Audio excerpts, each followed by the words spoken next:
Hi, this is Neil Smith again from Little Mule Equipment. You may have seen our last video we just did about a tilt shear on an excavator. We were so pleased with how that worked out, we decided that we wanted to give it a try on a loader and see how it would work.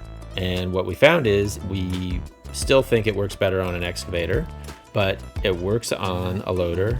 And in this video, we want to try and demonstrate the capacity of this setup, identify some of the pros and cons of it, and compare it to a rigid shear on a loader.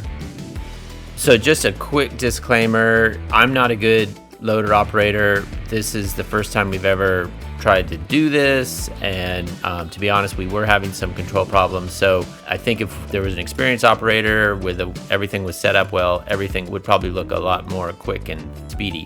Keep that in mind.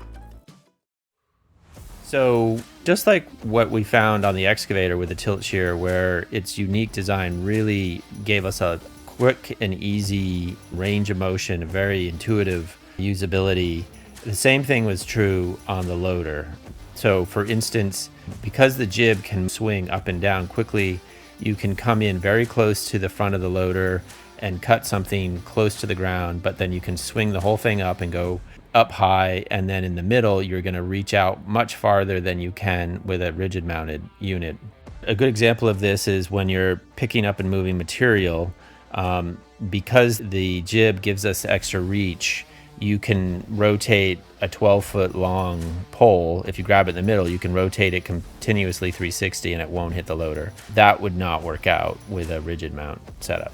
This can really help when if you're trying to feed a chipper, or if you're trying to, in this case, we were trying to put the wood, tuck it into the woods and get it out of the way, and we kind of had to move it in between standing trees, and having the ability to kind of rotate it and to get it where we wanted was very helpful.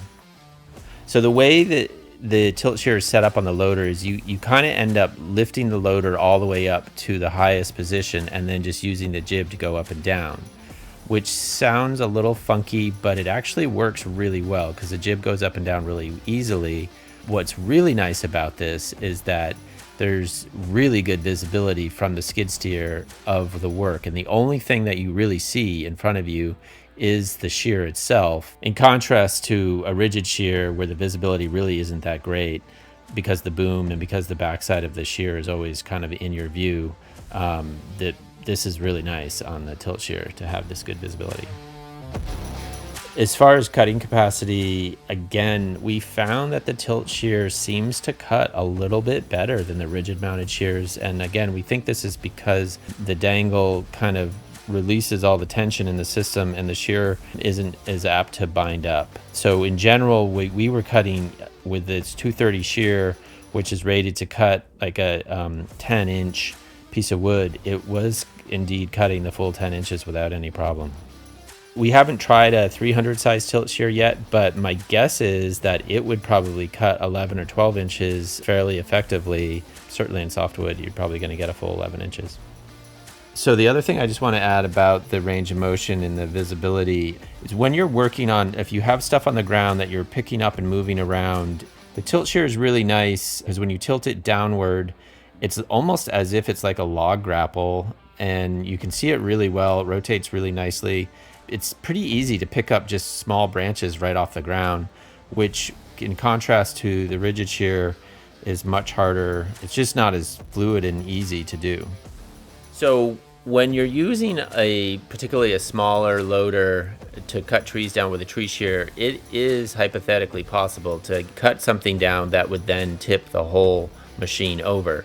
But that would be very difficult with a tilt shear because of the inherent flexibility in the dangle itself. So there's just no way that you could possibly tip over the loader. So that is another benefit, is that this is safe.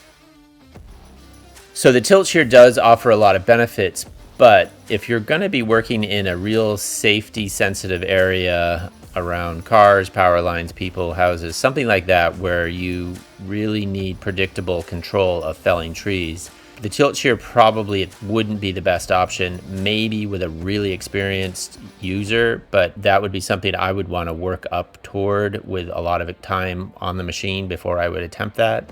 So if someone wants to just jump in a machine and start using it in those sensitive areas, I think a rigid mounted unit would be a better choice. So if you have a loader and you're looking for a tool that'll allow you to both cut and handle and organize tree material in an environment that's not critically safety sensitive, this is probably a really good choice to do all of those things. So if you have any more questions on this product or any of the other Biojack products, give us a call, and thank you for watching.